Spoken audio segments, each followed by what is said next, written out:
Madam గత వారం రోజుల నుంచి 2 తెలుగు రాష్ట్రాల్లో ఇమ్మడి రవి అనే పేరు మోగిపోతుంది మేడం. ఎందుకంటే అతని దగ్గర డేటా ఉందని. సో అలాగే ఇప్పుడేంటంటే బుక్ మై షో గానీ, డిస్ట్రిక్ట్ గానీ ఇంకో చాలా యాప్స్ ఉన్నాయి మేడం. వాటిలన్నిట్లో కూడా మనం మన పేరు గానీ, ఫోన్ నెంబర్ గానీ ఇస్తాం. అది కూడా డేటా చోరీనేనా మేడం?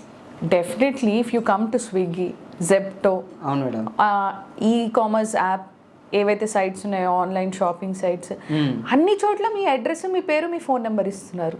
అదే ఫోన్ నెంబర్ మీరు బ్యాంక్ కి పెడతారు. Okay, so data is available everywhere. IBomma Ravi దగ్గర మాత్రమే కాదు. ఓకే, ఇవాళ ఆయన కనిపిస్తున్నాడు కాబట్టి ఆయన దోషిగా కనిపిస్తున్నాడేమో, అందరూ ఆయన వైపు వేలు చూపిస్తున్నారు, కానీ మిగతావన్నీ మన వైపు చూపిస్తున్నాయి. అది వీ షుడ్ నో ఇట్. ఎందుకనంటే మనం everywhere we are giving our phone number.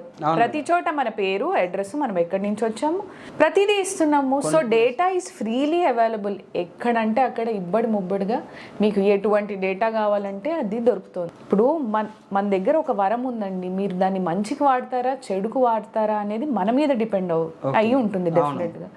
దాన్ని బట్టి మన యాక్షన్ ఉంటుంది మేడం. సో దాన్ని మంచికి వాడితే డెఫినెట్గా అది అందరికి నలుగురికి మంచి చేస్తుంది. ఓకే, దాన్ని చెడుకి వాడితే డెఫినెట్గా చాలా మంది నష్టపోతారు. ఇప్పుడు ఈ సైబర్ ఫ్రాడ్స్ అన్ని అలాగే జరుగుతున్నాయి.